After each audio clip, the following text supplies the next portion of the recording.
When you think of the 1993 hit classic film Jurassic Park and its best scene, what scene springs to mind? Is it the first time we see the dinosaurs, an introduction to a whole new world of CGI and a revolutionary change in the industry? It's a dinosaur. Is it the first attack on the T-Rex and the beautiful marriage between the physical and the digital? Boy, do I hate being right all the time. Is it the raptor scene in the kitchen and the muscle suspense built throughout it? These are all good scenes, don't get me wrong, but for me it's a simple scene. It's a scene that appears 1 hour and 25 minutes into the text. It's a scene where Ellie confronts Hammond about everything that's been happening. In order to do well in the film study, you have to understand that everything a director does is for a purpose. This scene is a great example of what I'm talking about. We start with a pan from the merchandise of Jurassic Park to seeing Hammond sitting by himself. All the things that he's worked towards, all that money he's tried to make, completely meaningless to him now. He is dwarfed by his empire of merchandise. We see him alone, empty, nothing else going for him, until we reveal Ellie, his one and only companion in this scene. As we cut to this over the shoulder shot, we see everything we need to see. Hammond, bathed in light like the god he thinks he is, surrounded by his excess greed. Hammond in this moment is revealed to be who he truly is, nothing more than a man with delusions of grandeur. Most fittingly, we see the ice cream sitting in front of him. As you recall earlier in the film, Malcolm very clearly tells us the theme of the text, how chaos theory is unstoppable and causes everything around it to change. And never repeat and vastly affect the outcome. That's fun. Unpredictability.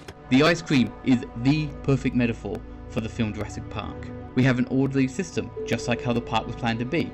However, like the park, the ice cream molecules will go crazy.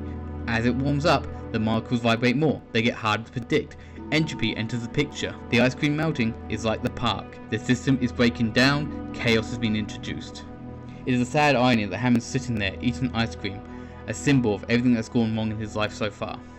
As the camera zooms in onto him, Hammond starts talking about his past, his creation of a flea circus, a series of mechanical devices to give the illusion of life. He uses this as a way of framing Jurassic Park as the opportunity to do something good, to stand out from the crowd, and to prove that he really is as good as he thinks he is. I wanted to show them something that wasn't an illusion. However, despite everything that he's done, this is a bold-faced lie that only reveals more about his character. His flea circus is representative of that. He thinks he can do it, he thinks he can put on a show, but once again, it is all illusion. He thinks he is the god, wearing his white suit, bathed in the golden light, thinking that he is in control of everything. Spielberg gives us this little detail as a masterful demonstration of just who John Hammond is. For all this time we have thought he's been a visionary, but the truth is he's just a very impressive con man. Spielberg's genius comes from how he has framed the background of the shots as well. Look behind Hammond. It is grey, it is dark, it is mechanical in its nature. Hammond does not see the joy and beauty of nature, he sees something he can control. Look behind Ellie. It is green, it is beautiful, she is pushing for nature, she is standing up for nature, she is being the voice of reason. You're right, you're absolutely right. And as her argument wins the audience over, we see this beautiful low-angled close-up shot where we finally get to see Hammond facing his biggest crisis. The chairs, established at the start of this scene, come back in a big way, as they entrap Hammond within the frame. Spielberg is making it clear, he is trapped in this argument, he has locked himself up, Ellie is winning and pushing him back. We also see the cane, the symbol of everything he's been working towards, still out in front of him. The cane has not disappeared, he treasures that cane because he treasures his park. He turns around and he makes his comeback.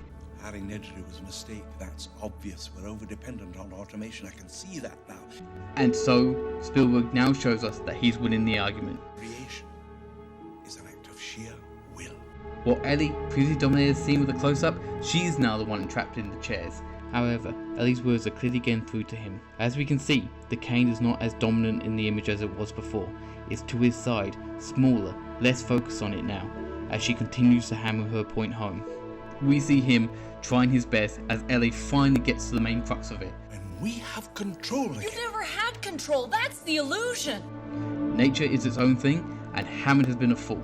It is no coincidence that John Hammond wears white throughout the entire film. He is an allegory for the Christian God, but he is not a god, he is a man.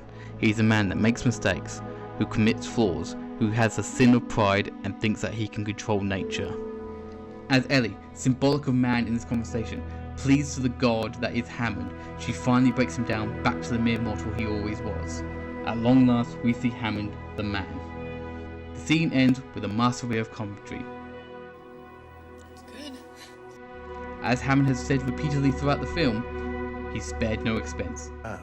Really spectacular, spared no expense. Absolutely spectacular design, spared no expense. Spared no expense. But therein lies the dramatic irony. He spent all the money on trying to make his part look as amazing as it could, while not understanding what was truly important to him. The ice cream is like his park. It was flashy, it was expensive, and ultimately it has gone to waste. Despite how amazing it seemed, no one will actually be able to experience it now. It was a complete and utter waste of time. So why do I bring this up? Because all films have meaning and choices behind every scene that they film. And your job as English students is to identify why the director's doing what they're doing. This simple scene is rife with visual symbolism. In order to do well in English, you must look at the minute detail. Ice cream, chairs, background, all these minor details come together to create a whole. So next time you're watching a film in class, pay attention to those scenes your teacher's not teaching you about. Pay attention to those scenes that don't seem very important, because they might be the most interesting scenes of them all. Thank you, like and subscribe for more content.